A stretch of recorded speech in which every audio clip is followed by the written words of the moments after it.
apprenticeship track, I have not been going to school because I don't afford. If my mom afford, I can go to school, but I've been staying at home for 1 year.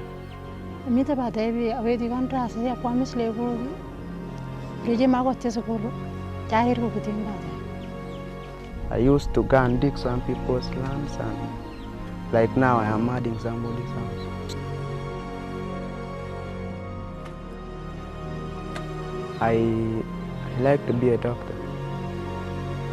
If I go to school, I can be, but if I don't go, it can stop me.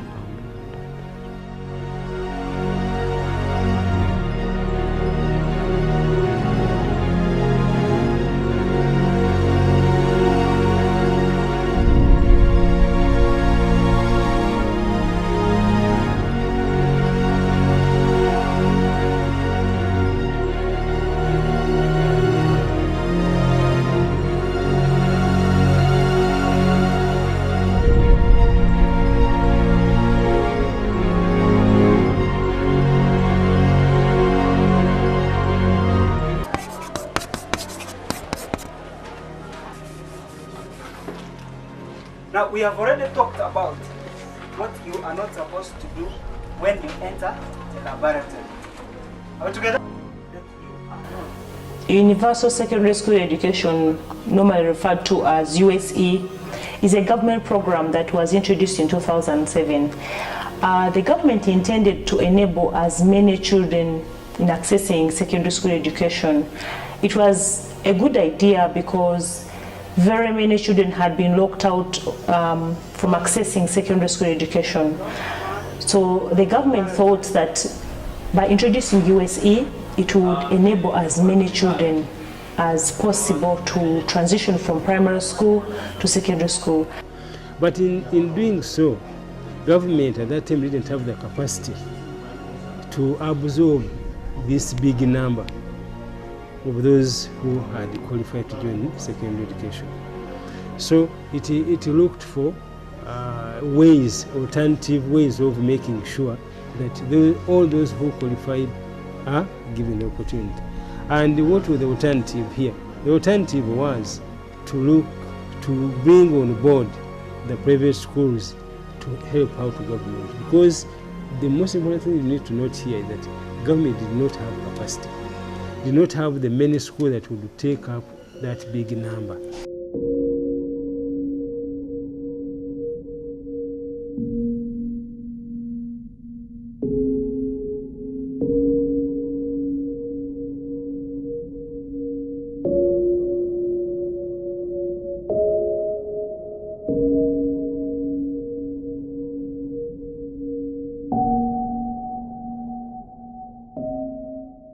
Our research has shown that public-private partnership schools have not largely met their objectives. Accessibility is still a big problem, and this is because of the additional fees that are charged by some of the schools that deliver the education service.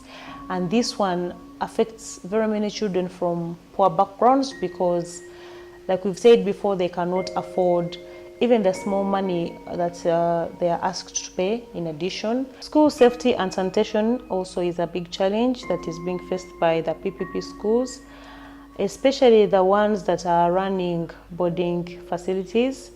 This is because some of the boarding facilities are actually illegal. But because they plan to make extra money, they can't help the temptation but set them up. And then again, you look at the general infrastructure at the schools that are implementing the PPP project, especially the community-based, the schools that are set up by the community. People don't have enough money to put up permanent, safe buildings, so they make do with what they have.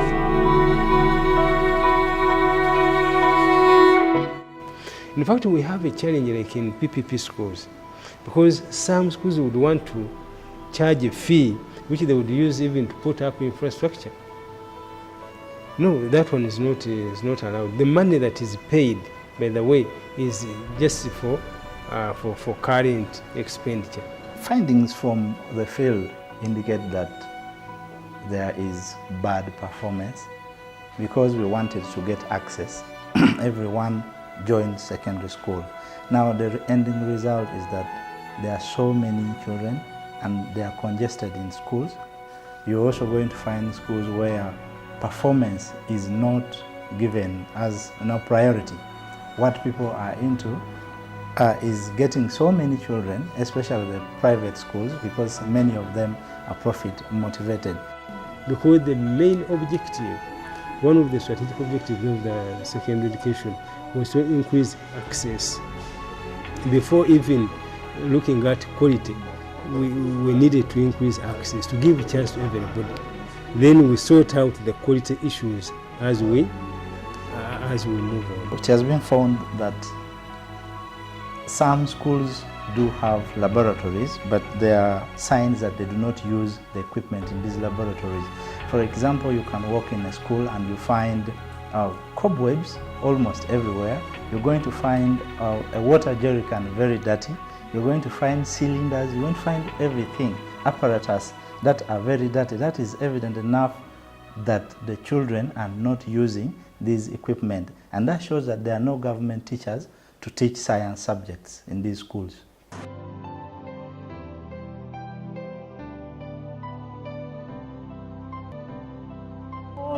The USE capitation grant that is given to private actors to deliver the service is not enough. These schools impose additional fees. We are aware of this extra charging, but like I pointed out, by policy, schools are not supposed to charge any extra money. Because mind you, government is catering for the poor.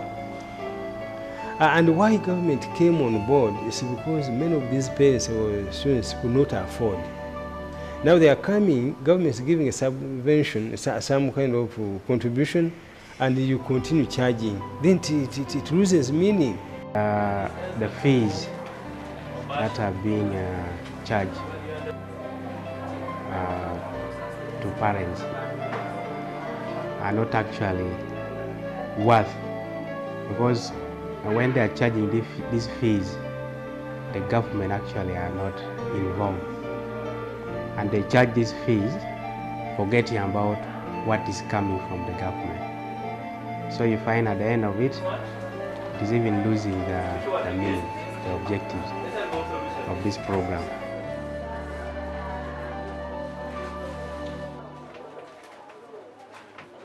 When we take the example of Toso Secondary School here in Queen District, the school requires that every child should pay an extra 50,000 shillings to have access. And if such a child cannot afford that money, they will be locked out.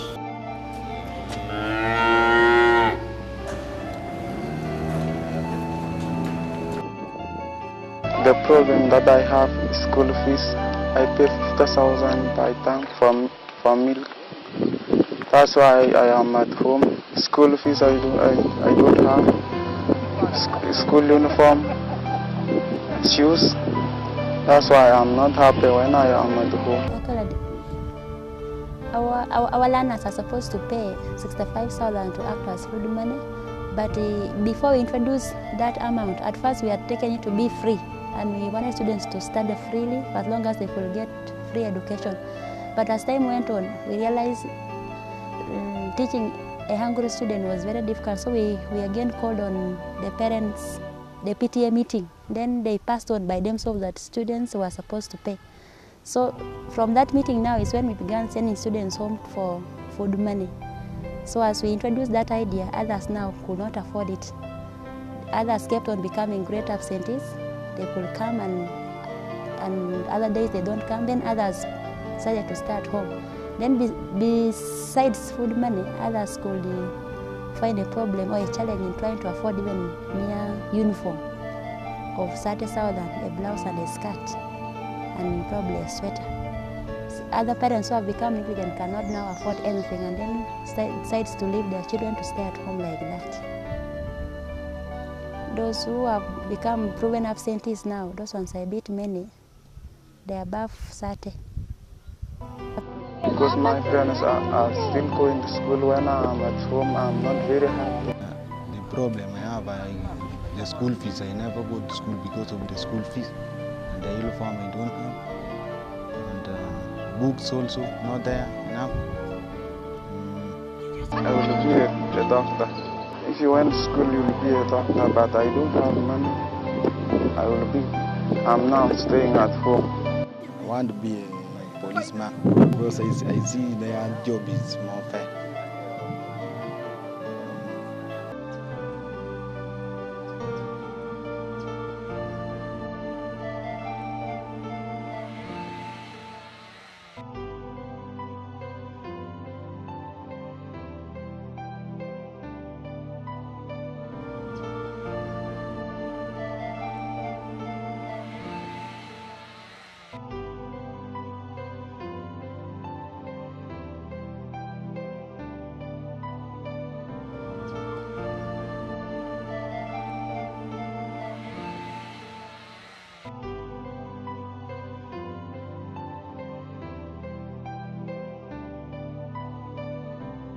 PPP is not even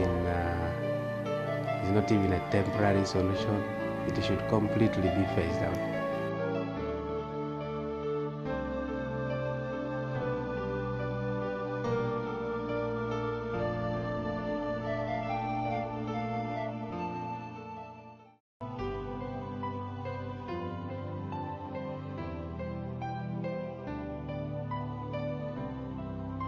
However, this money, the 47 we are talking of, and even the 41 in case of government schools, was computed in 27. So over time, it has been eaten up by inflation, in which case it's not now sufficient like it was in 27. So something must be done.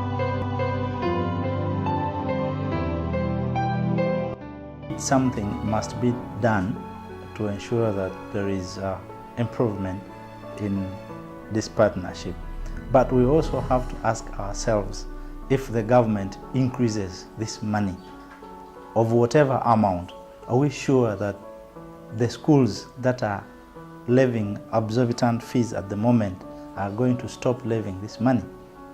This is one thing we need to find out. But if it is not, we would recommend that the government should start investing more funds in its own government schools so that we attain equality and phase out the issue of PPPs. The Ministry of Education should come up with a comprehensive policy on public-private partnerships specific to education. Community schools and private not-for-profit schools that are willing not to charge extra fees should be enrolled on the grant-aided scheme by the government. They should receive a little bit more money. They should have all their teachers paid, and they should be under the administration of Ministry of Education. The government must invest resources to establish more government-aided schools in all sub-counties in Uganda to ensure that we phase off PPP schools.